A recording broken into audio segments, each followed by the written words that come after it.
Japan को एक mafia gang अंदर ही अंदर से खत्म कर रही है और ये इंडिया के लिए एक बहुत बड़ा लेसन है। सन 1881 में इस कहानी की शुरुआत होती है। जापान के कोबे पोर्ट के एक मछुआरों के गरीब परिवार में जन्म हुआ यामागुची हारुकिची नाम के एक बच्चे का। हारुकिची एक मछुआरों के समूह का था जो पोर्ट के लिए मजदूर सप्लाई करने के साथ साथ छोटी मोटी चोरी चकारियां भी किया करते थे। सन 1915 यामागुची हारुकिची ने सिर्फ 50 मजदूरों के साथ अपना एक गैंग शुरू किया, यामागुची गुमी। इनकी पहचान, हर एक सदस्य के पूरे शरीर में टैटूज गोंधे होंगे और गैंग में भर्ती होने से पहले अपनी वफादारी को साबित करने के लिए हर एक इंसान को अपनी छोटी उंगली कुर्बान करनी होगी।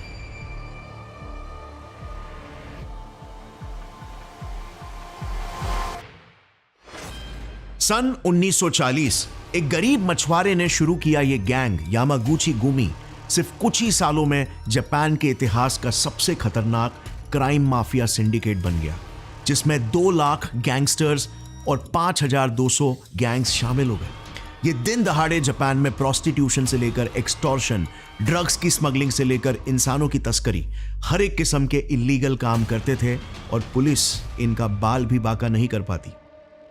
सन 1955 यामागुची गुमी ने अपनी एक पॉलिटिकल पार्टी भी खड़ी कर ली, इलेक्शंस भी जीत गए और 1955 में नोबुसुके किशी बन गए इस गैंग के जापान के पहले प्राइम मिनिस्टर।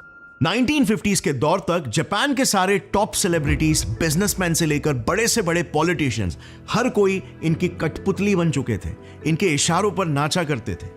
इस गैंग ने जापान के 47 डिस्ट्रिक्ट्स में से 36 डिस्ट्रिक्ट्स पर पूरी तरीके से अपना कब्जा मचा लिया था।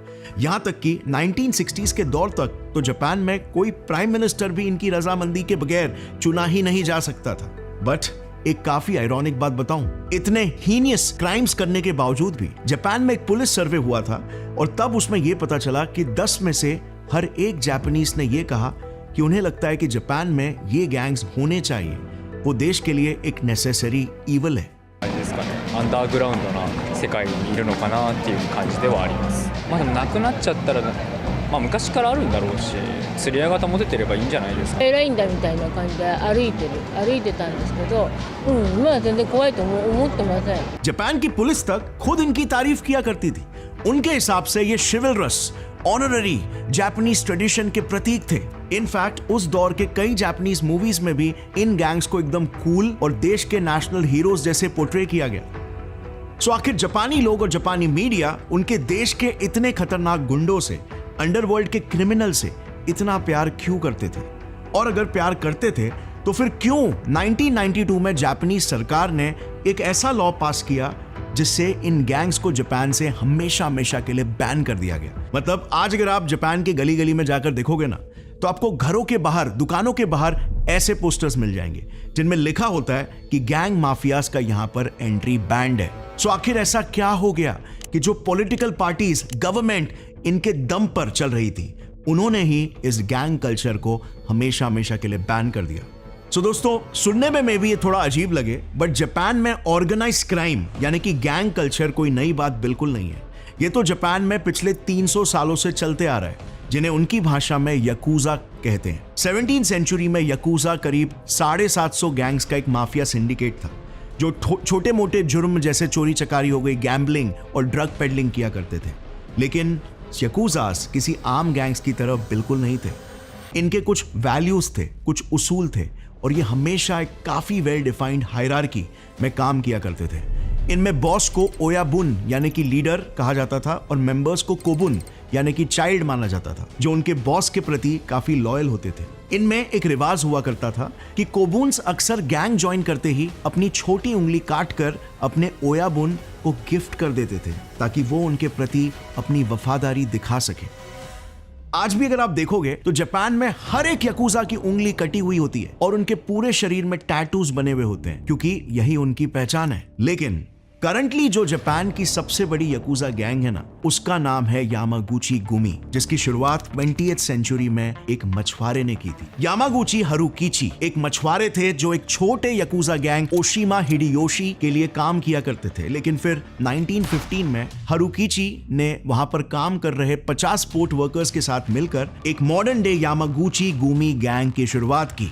अब क्योंकि यामागुची गैंग पूरे लेबर कम्युनिटी से बनी थी और वर्ल्ड वॉर 2 की तबाही के बाद तो जापान में रियल एस्टेट बिजनेस बूम पर था, तो इस गैंग ने लोगों से कंस्ट्रक्शन के कॉन्ट्रैक्ट्स लेना और तभी नए बन रहे नाइट क्लब से भी प्रोटेक्शन मनी लेना शुरू कर दिया, जिससे इनको अच्छा खासा प्रॉफिट होने लगा। अब इससे देखते ही देखते यामागुची गुमी गैंग काफी स्ट्रॉन्ग होते चले गए, लेकिन यहां तक भी ये बाकियों की तरह ही एक मामूली गैंग ही थे अंटिल लेट 1940s, जब इन पर CIA की नजर पड़ी।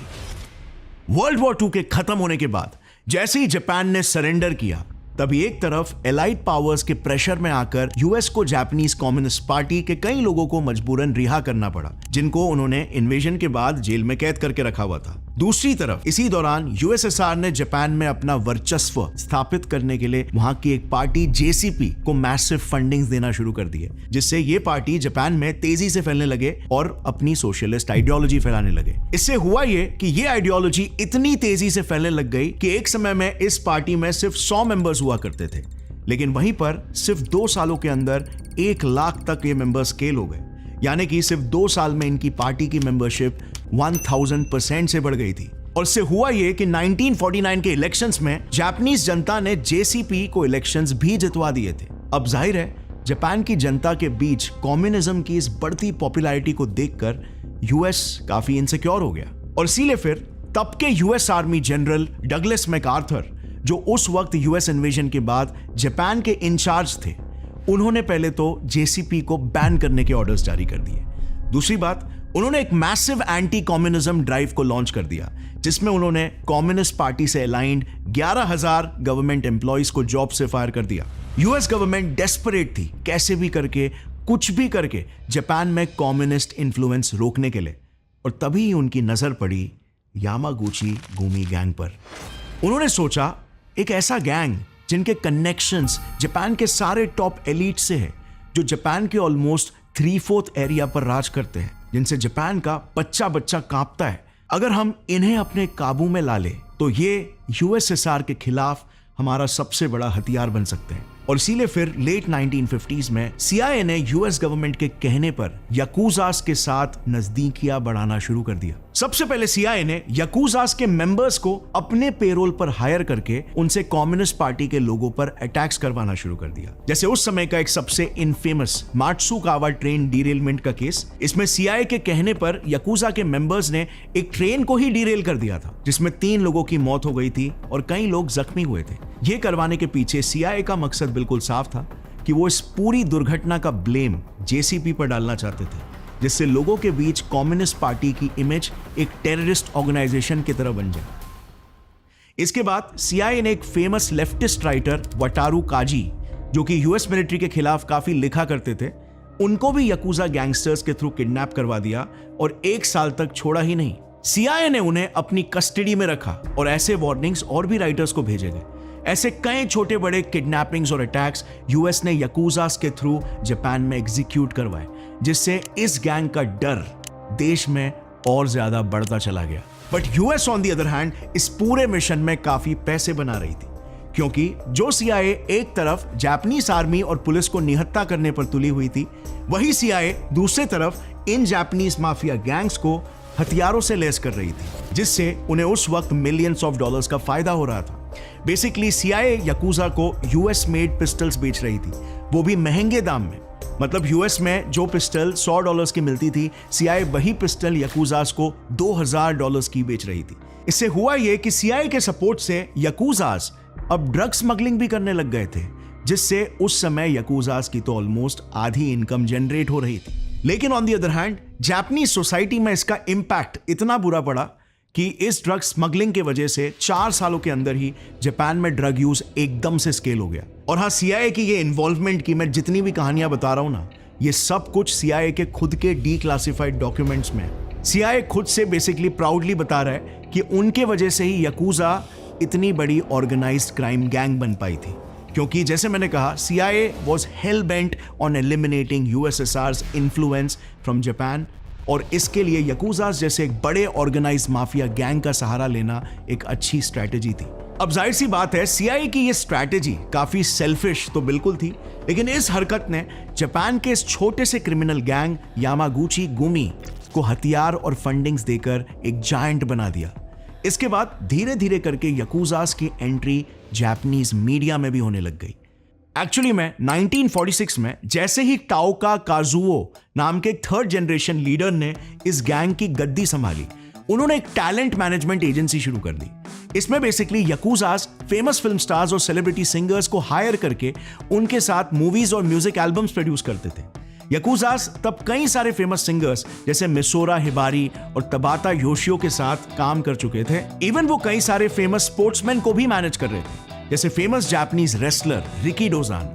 मतलब टाओका काजुओ की लीडरशिप में यकूज़ास जापानीज एंटरटेनमेंट इंडस्ट्री में भी एक बड़ा नाम बन चुके थे। Japanese actors, producers, directors, athletes, सब कुछ यकूज़ास की टैलेंट मैनेजमेंट एजेंसी के साथ काम करना चाहते थे, क्योंकि कई आम लोग उनके साथ जुड़ के ही रातों रात स्टार्स बन गए थे। और जाहिर है यकूज़ास के पास मूवीज, बड़े से बड़े प्रोजेक्ट्स, म्यूजिक वीडियोस लॉन्च करने के लिए काफी काला पैसा था कि वो मीडिया इंडस्ट्री में लगाकर वाइट करना भी चाहते थे। बिल्कुल कुछ उसी तरह जैसे 1980s और 90s में बॉलीवुड में होता था। डी गैंग्स अपना ब्लैक मनी वाइट करने के लिए मूवीज बनाते थे, और जैसे ही मूवीज हिट हो जाती थी उनका इलीगल पैसा ऑटोमेटिकली लीगल बन जाता था। और इसीलिए अगर आप देखोगे तो उस दौर में कई बड़े बड़े बॉलीवुड सेलिब्रिटीज डी गैंग्स के गुंडों के साथ अक्सर दिखा करते थे। अनिल कपूर, सलमान खान, ऋषि कपूर। कि आपकी मुलाकात दाऊद इब्राहिम से हुई 1988 में, और आप उनके साथ चाय पी रहे थे दुबई में। प्रीति जिंटा ने तो खुद ये कहा था कि उनकी फिल्म चोरी चोरी छुपके डी गैंग ने ही प्रोड्यूस की थी, और उन्हें मजबूरन उसमें काम करना भी पड़ा था। And then comes Chori Chori Chupke Chupke, and you were stand and you said that you were getting extortion threats from the Mumbai underworld. In fact Bollywood की वजह से भी दाऊद इब्राहिम और गैंग का स्टेटस और दबदबा इंडिया में काफी बढ़ गया था। सो एग्जैक्टली ऐसा ही कुछ जापान में भी हुआ था। जापानीज फिल्म इंडस्ट्री से जुड़कर यामागुची गुमी गैंग एक फेमस गैंग बन गई थी। लेकिन 1950s के दौरान एक ऐसी घटना घटी जिसने यकूज़ास को लिटरली जनता का हीरो ही बना दिया। एक्चुअली में 1950s में कोबे सिटी में एक दूसरी गैंग सांगोकुजिन गैंग, जिसमें चाइनीज, ताइवानीज और कोरियन शामिल थे, उन्होंने कुछ पुलिस वालों को ही किडनैप कर लिया था। लेकिन जैसे हमने देखा कि पुलिस के पास कोई हथियार नहीं थे और इसीलिए वो लाचार हो गए थे। वो अपने लोगों को तो छोड़ो, वो खुद की जान ही नहीं बचा पा रहे थे, और इसीलिए तभी मजबूरन पुलिस ने भी यामागुची गैंग से मदद मांग ली। इस बात पर यामागुचीज ने भी तुरंत हाँ बोल दिया और उन्होंने सांगोकुजिन गैंग्स पर हमला करके उनको कोबे सिटी से ऑलमोस्ट पूरी तरीके से खत्म ही कर दिया। अब इससे दो चीजें हुई, एक, पुलिस यामागुची के फेवर्स के तले दब गए, और दूसरा, सांगोकुजिन गैंग जो जापानीज नहीं थे उनको खत्म करने के बाद यामागुची गैंग की एक इमेज एक नेशनलिस्ट गैंग की जैसे बन गई। लोगों के दिमाग में उनके प्रति एक ऐसा नजरिया बन गया कि यामागुचीज तो अच्छे लोग हैं जो देश के हित में काम करते हैं। लोग लिटरली उन्हें अपना आइडल्स मानने लग गए, अपना हीरो मानने लग गए, क्योंकि इस गैंग ने एक नॉन जापानीज फॉरेनर गैंग को खत्म कर दिया था और अपने देश की हिफाजत की थी। यहां से तो यकूज़ास की किस्मत पूरी तरीके से ही बदल गई। जापान में अब एक मेजर कल्चरल शिफ्ट आ गया था। वहां पर गैंग कल्चर एकदम से बढ़ गया, क्योंकि जापानीज यूथ अब पुलिस और आर्मी से ज्यादा एक गैंग पर विश्वास करने लगी थी। खुद यूएस गवर्नमेंट डेटा बताता है कि साल 1958 से लेकर 1963 तक सिर्फ 5 सालों में यकूज़ा गैंग मेंबर्स 150% से बढ़कर करीब 2 लाख हो गए थे। मतलब आप सोचो, जापान की आर्मी से भी ज्यादा जापानी गैंगस्टर्स बन चुके थे। कई सारे नए नए छोटे बड़े गैंग्स भी खड़े हो चुके थे। इसी दौर में अप्रॉक्सीमेटली 5200 यकूज़ा गैंग्स पूरे जापान में ऑपरेट हो रहे थे, और इन 5200 गैंग्स में से यामागुची गुमी के अंडर ही करीब 500 गैंग्स शामिल थे, जिनके टोटल 9440 एम्प्लॉइज थे। मतलब अगर शॉर्ट में इनका स्ट्रक्चर बताऊं तो यामागुची गुमी का एक टॉप बॉस यानी कि ओयाबुन था, जिसके नीचे 103 बॉसेस थे जो अलग अलग डिस्ट्रिक्ट्स के गैंग लीडर्स थे। इस दौर तक यामागुची गैंग इतना बड़ा हो चुका था कि जापान के 47 डिस्ट्रिक्ट्स में से 36 डिस्ट्रिक्ट्स को इन्होंने पूरी तरीके से अपने कंट्रोल में ले लिया था। मतलब एक तरह से पूरे जापान पर ही इनका एक स्ट्रॉन्ग कंट्रोल आ चुका था। और यामागुचीज ने अलग अलग इंडस्ट्रीज में अपनी इन टोटल 5000 कंपनीज खोल रखी थी, जिनसे वो सालाना का 10 बिलियन येन्स कमा रहे थे। और ये मैं 1950s की बात कर रहा हूं, भूलना मत। बाय द वे, ये क्रिमिनल गैंग्स इतने ओपनली बिजनेस किया करते थे, बट पुलिस इनकी तारीफ क्यों करती थी? वेल, इसका एक कारण तो ये है कि ये अपने एनुअल प्रॉफिट्स में से पुलिस को भी करीब 500 मिलियन येन का हफ्ता दिया करते थे।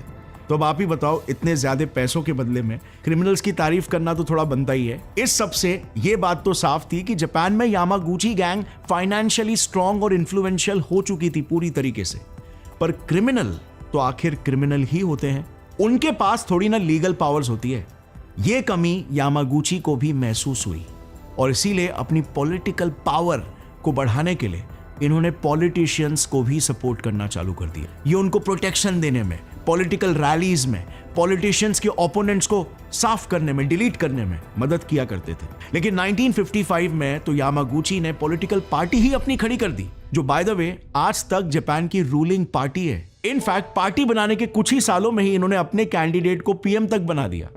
Famous Indonesian political magazine tempo में कवर्ड स्टोरी बताती है कि x Japanese PM Shinzo Abe के दादा नोबुसुके किशी पहले यामागुची के गैंग मेंबर थे और यही आज की लिबरल डेमोक्रेटिक पार्टी के फाउंडर भी है।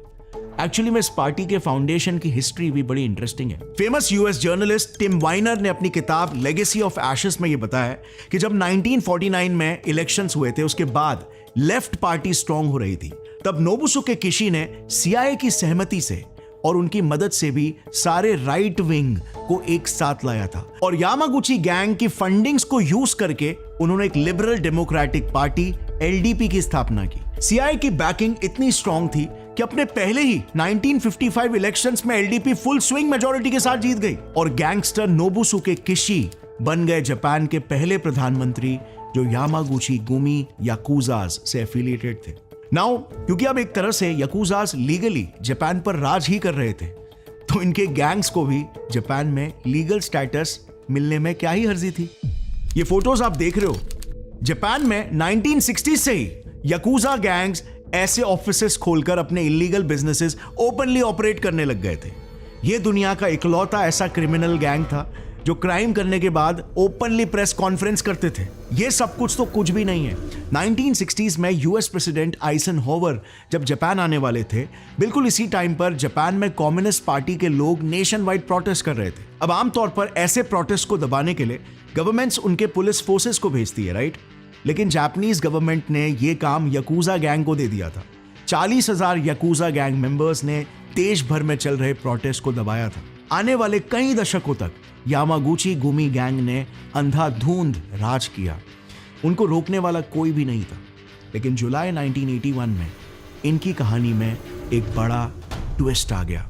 इस साल यामागुची के 3rd जनरेशन लीडर काजुओ टाओका की मौत हो जाती है। अब गैंग का अगला लीडर कौन बनेगा, इसको लेकर टसल चालू हो जाता है। इस टसल में मसाहिसा ताकेनाका और हिरोशी यामामोटो, ये दोनों स्ट्रॉन्ग याकुजा लीडर्स खुद को यामागुची का ओयाबुन बनाना चाहते थे। इस उलझन को सुलझाने के लिए आखिर में 104 सब गैंग के हेड्स ने वोटिंग बिठाई। इस वोटिंग में मसाहिसा ताकेनाका को 57 वोट्स मिले और वो यामागुची का नया ओयाबुन बन गया। खुद की हार से तिलमिलाकर हिरोशी यामामोटो ने अपने साथ 18 सपोर्टिंग गैंग लीडर्स को लेकर इचिवाकई नाम से एक नया याकुजा ग्रुप ही बना दिया। कुछ ही समय में इचिवाकई के साथ 6000 मेंबर्स जुड़ गए, जो यामागुची गुमी के उस वक्त के आधे मेंबर्स के बराबर थे। अब हालांकि यामागुची ने कई अलग अलग हथकंडे अपनाकर इचिवाकई में गए 6000 लोगों में से 3000 लोगों को वापस अपने में शामिल कर भी लिया।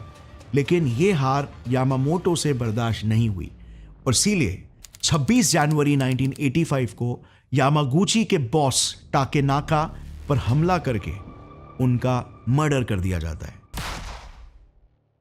इसके बाद यामागुची ने इचिवाकई के खिलाफ एक वॉर डिक्लेयर कर दिया। यह होते ही पुलिस ने यामागुची के ऑफिसेस पर रेड किए और उनके सारे वेपन्स जब्त कर लिए।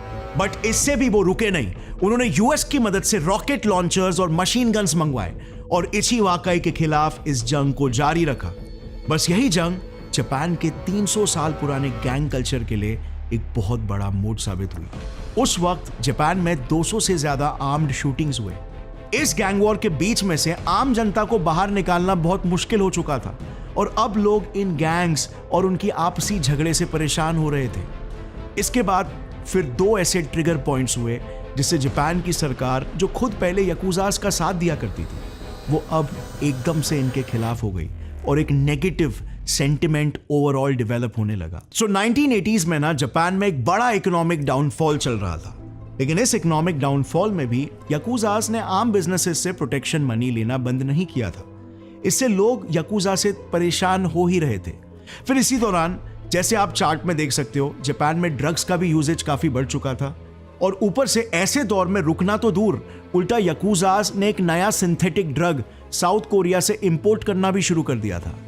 इससे जापानीज यूथ में ड्रग अब्यूज काफी बढ़ रहा था और देश की जनता का सेंटिमेंट याकुजास के प्रति नेगेटिव होते जा रहा था। याकुजास के बढ़ते क्राइम्स को देखते हुए जापानीज गवर्नमेंट को मजबूरन 1992 में एंटी बोर्योकुडान यानी कि एंटी गैंग लॉ पास करना ही पड़ा। यह लॉ पास होते ही जापान में गैंग्स पर हेवी क्रैकडाउन शुरू हो गया। गैंग्स के जो शहरों के बीचों बीच ओपन ऑफिसेस थे ना, उनको बंद कर दिया गया। उनके नाम पर जो प्रॉपर्टीज और बिजनेसेस थे, उन्हें भी सीज कर लिया गया। उनके लीडर्स को जेलों में डाला गया। पब्लिक भी अपने घरों और ऑफिसेस के बाहर जिस तरीके से एंटी याकुजा पोस्टर्स लगाने लग गए, उससे उनके कंप्लीट सोशल बॉयकॉट की एक लहर ही फैल गई। इस सब से बाय द एंड ऑफ 1994 देश की इन टोटल 192 गैंग्स कंप्लीटली खत्म हो गई थी। लेकिन अगर आपको याद होगा तो मैंने वीडियो के स्टार्टिंग में कहा था कि जापानी सोसाइटी में कई लोग याकुजास को एक नेसेसरी इविल मानते थे। सो आखिर ये क्यों था? वेल, क्योंकि इन्होंने जापान के लिए काफी सोशल वर्क भी किया है। जैसे 1995 में कोबे अर्थक्वेक और 2011 में तोहोकू अर्थक्वेक में इन्होंने काफी ह्यूमैनिटेरियन एड्स देकर लोगों की मदद की थी, जिससे लोगों के दिमाग में इनका एक पॉजिटिव परसेप्शन क्रिएट हो गया था। बट अगर वाकई में ऐसी बात है तो फिर जापान में तो इन 2 अर्थक्वेक्स के अलावा भी कई सारे अर्थक्वेक्स आए और डिजास्टर्स हुए, सो तभी इन्होंने हेल्प क्यों नहीं किया? वेल, इसका जवाब इन डिजास्टर्स के टाइमिंग्स में छुपा है। अगर आप ध्यान दोगे तो कोबे अर्थक्वेक 1995 में हुआ था और तोहोकू अर्थक्वेक 2011 में हुआ था। दोनों भी सालों में सरकार ने एंटी याकुजा लॉज पास करके इन गैंग्स पर हेवी क्रैकडाउन किया था और इन दोनों ही दौर में जापान में काफी एंटी याकुजा नैरेटिव बन गया था। और इसीलिए जापान टुडे की रिपोर्ट्स के हिसाब से खुद की इमेज को व्हाइट वॉश करने और पब्लिक सिंपैथी गेन करने के लिए ही इन्होंने इन दोनों बार जनता की हेल्प की। अब अगर आज के तारीख की हम बात करें ना, तो ऐसा बिल्कुल नहीं है कि जापान में ऑर्गेनाइज्ड क्राइम या गैंग कल्चर कंप्लीटली खत्म हो चुका है। उल्टा आज के टाइम पे तो इससे भी बड़ी प्रॉब्लम खड़ी हो रही है। आज ये गैंग सीधा स्कूल और कॉलेज के बच्चों को टैप कर रहे हैं, वो यूथ्स को टैप कर रहे हैं, उन्हें क्रिमिनल्स बना रहे हैं। सबसे पहले आप ये ऐड देखना। ये ऐड है जापान में पार्ट टाइम जॉब की, जिसे यामी बैटो जॉब कहते हैं। इसमें सीधे सीधे डकैती करने के लिए करीब 3.5 लाख येन दिए जा रहे हैं। दरअसल जापान में काफी इंटरेस्टिंग ट्रेंड डेवलप हो रहा है। 15 से 20 साल के यंग लड़कों से गैंग्स चोरी करवा रहे हैं। इन गैंग्स को वहां की पुलिस टोकुर्यू बुला रही है, जो बच्चों को पार्ट टाइम जॉब ऑफर करने के नाम पर ऑनलाइन ही उनको इंस्ट्रक्शंस देकर उनसे चोरी करवा रहे हैं और क्राइम्स करवा रहे हैं। जापान की पुलिस ने अब तक 10,000 टोकुर्यूज को पकड़ा है और 2023 में तो टोक्यो पुलिस ने 6 ऐसे लोगों को अरेस्ट कर लिया था, जिन्होंने ऐसे ही सोशल मीडिया पर पार्ट टाइम जॉब्स में फंस कर घड़ी और सोने की दुकान में से 300 मिलियन येन्स, जो कि $1.92 मिलियन होता है, उसकी चोरी कर ली थी। करंटली जापान में ऐसी डकैती बहुत ही कॉमन हो चुकी है। इस साल सिर्फ 18 सितंबर से 1 अक्टूबर के बीच में जापान के कैपिटल टोक्यो में ऐसी 7 डकैती हो चुकी है। इन सभी डकैतियों को भी पार्ट टाइम जॉब्स बोलकर रिक्रूट किए लड़कों से ही अंजाम दिया जा रहा है और ये एक ऑर्गेनाइज क्राइम एफर्ट है। सो आज भी जापान में ये ऑर्गेनाइज क्रिमिनल गैंग्स रुके नहीं हैं, बल्कि उनका ऑपरेशन जारी है। वो इवॉल्व कर रहे हैं आज के करंट सिनेरियो के हिसाब से। लेकिन सबसे इंटरेस्टिंग बात यह है कि आज जैसे हमने जाना, CIA ने जापान को कंप्लीटली डिस्टेबलाइज कर दिया था। वहां पर अंडरवर्ल्ड माफिया गैंग्स खड़े कर दिए थे। सिर्फ ताकि वो USA versus USSR cold war में जापान को अपना एक प्यादा बना सके, इस्तेमाल कर सके। और जैसे आपको ऑलरेडी पता है, यूएसए के लिए ये कोई इकलौती कहानी नहीं है। कितने ही कॉन्टिनेंट के कितने ही देशों को यूएस ने टोटली डिस्ट्रॉय कर दिया है। मिडिल ईस्ट देख लो, अफ्रीका देख लो, इवन साउथ अमेरिका को ही देख लो, वहां पर डेमोक्रेसी और ह्यूमैनिटी का मसीहा US has always kept it's national interest supreme over any other countries sovereignty. इस मुद्दे पर एक्चुअली मैंने एक डिटेल वीडियो बना भी रखा है। अगर आप इंटरेस्टेड हो तो आप यहां पर क्लिक करके उसे चेकआउट कर सकते हो। And thanks for watching this video. अगर इस वीडियो से आपको कुछ भी नया सीखने मिला, एक लाइक जरूर ठोकना। See you next time. Take care. जय हिंद।